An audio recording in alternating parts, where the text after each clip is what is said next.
আসসালামু আলাইকুম। আজকে আমরা দেখতে পাচ্ছেন এই যে পেঁয়াজের কন্দ, এই যে তাহিরপুরি জাত। আসলে হাওড় অঞ্চলের পেঁয়াজ চাষাবাদ অত্যন্ত দুরূহ হয় একটা ব্যাপার, কারণ হচ্ছে যে সাধারণত এইভাবে পেঁয়াজ আবাদটা খুব কম হয়। তো আমাদের কৃষি সম্প্রসারণ অধিদপ্তর শান্তিগঞ্জ এবং আমাদের একটা প্রকল্প আছে সিলেট অঞ্চলে আধুনিক কৃষি উন্নয়ন প্রকল্প, সেই প্রকল্পের আওতায় অনাবাদী যে জমিগুলো যে ছিল সেই দেখতে পাচ্ছেন এই যে বিরাট আমরা যে জমিটার মধ্যে আছি এই মুহূর্তে, তো সেই জমিতে আজকে আমরা পেঁয়াজ লাগাচ্ছি।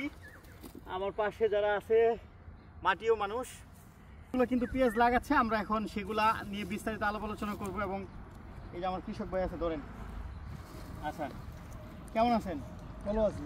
আচ্ছা, আমি আগে প্রথমে বলি, আমি ভিডিও করার স্বার্থে যেহেতু ভিডিও হচ্ছে আমি বলিনি, মাটির নিচে যে ফসলগুলো হয়, বিশেষ করে ধরেন আলু, তারপর হচ্ছে এই যে পেঁয়াজ, রসুন, গাজর বা মূলা, অর্থাৎ মাটির নিচে যেগুলো হয়, এটা তো মাটির নিচে হয় না? মাটির নিচে যেটা হয় সেই জমিটা মানে খুবই সুন্দর করে, অর্থাৎ একদম বেশি মাটি যেটা দেখতে পাচ্ছেন আপনি, বসেন আমি দেখাই। এই যে মিহি যে করছেন না, আরও মিহি করার দরকার ছিল, যদিও এটা হইলেও হবে, সমস্যা নেই। তবে মাটির নিচে যেগুলো হবে, মাটির নিচে যে ফসলটা হয় সেই ফসলটার ক্ষেত্রে মাটি অত্যন্ত মিহি করে তৈরি করতে হয়, যাতে মানে, কারণ এই পেঁয়াজটা তো গাছের গোড়ায় আসবে না, তখন মাটি যদি নরম মানে মিহি থাকে বা ধুলাবি মানে থাকে, ঝুরঝুরে বেশি থাকে, তখন পেঁয়াজের সাইজটা বড় হবে। আর আমাদের পেঁয়াজের সাইজটাই বড় হওয়া দরকার, তাই না? পেঁয়াজের সাইজ বড় হবে। এটা কি জাত লাগাইতেছেন? আমার মনে হয় তাহিরপুরি, নাকি? তাহিরপুরি পেঁয়াজ হচ্ছে বাংলাদেশের পেঁয়াজের যত ভালোগুলো জাত আছে তার মধ্যে এই তাহিরপুরি জাতটা সব থেকে সুন্দর এবং ভালো হয়, ফলনটা ভালো হয়। হ্যাঁ, সরস জাতীয়, খুব সুন্দর হয়। তো আমরা কিন্তু সেই ইয়েটাই লাগাচ্ছি, তাহিরপুরি। তো এখন স্পেসিং এর বিষয়ে আমরা দেখি আমরা কিভাবে লাগাইতেছেন। একটু আগে আসো। এই যে লাগাইতেছে আমরা দেখতেছি।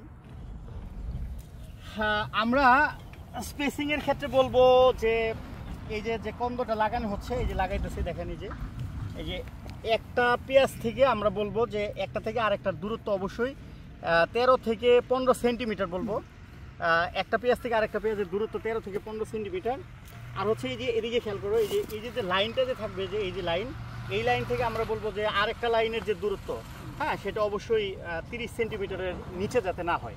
হ্যাঁ, ওর বেশি হলে ভালো হয়। আমরা এটা চেষ্টা করবো 30 সেন্টিমিটার মিনিমাম মেনটেন করার জন্য।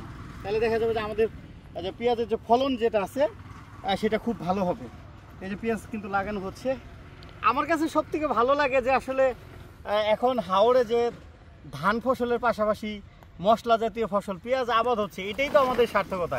কারণ যেখানে বাংলা একটা প্রবাদ ছিল গুছি আর কাশি, সেই গুছি কাশি পরিবর্তন হয়ে এখন যে আমাদের পেঁয়াজও হচ্ছে, সেটা কিন্তু অনেক বিশাল একটা, আমি বড় মানে কৃষিক্ষেত্রে অনেক বড় একটা সাফল্য বলবো। তার যে মানে যারা এটা বাস্তবায়ন করতেছে, যারা এই যে কাজ করতেছে, দেখতে পাচ্ছেন আমাদের কৃষক ভাইরা আছে, আরও যারা আছে, তাদের অগ্রগামী ভূমিকা এবং সাহসিকতা সবচেয়ে গুরুত্বপূর্ণ। সেই সাথে আমাদের কৃষি সম্প্রসারণ অধিদপ্তর শান্তিগঞ্জ কিন্তু সর্বদাই তাদের পাশে আছে।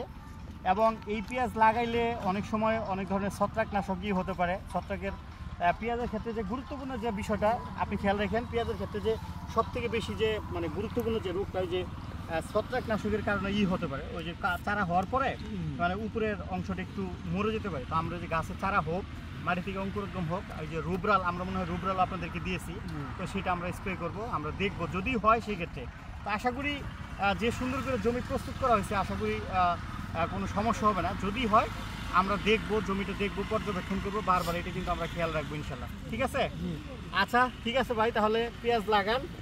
আমরা পেঁয়াজ দেখতে চাই, কারণ হচ্ছে বাংলাদেশে এক সময় প্রায় 300-350 টাকা কেজিও পেঁয়াজ খাইছি।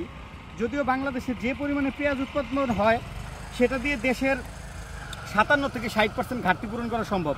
বাকি পেঁয়াজটা কিন্তু আমাদের পার্শ্ববর্তী দেশ বা বিভিন্ন দেশ থেকে আমদানি করতে হয়।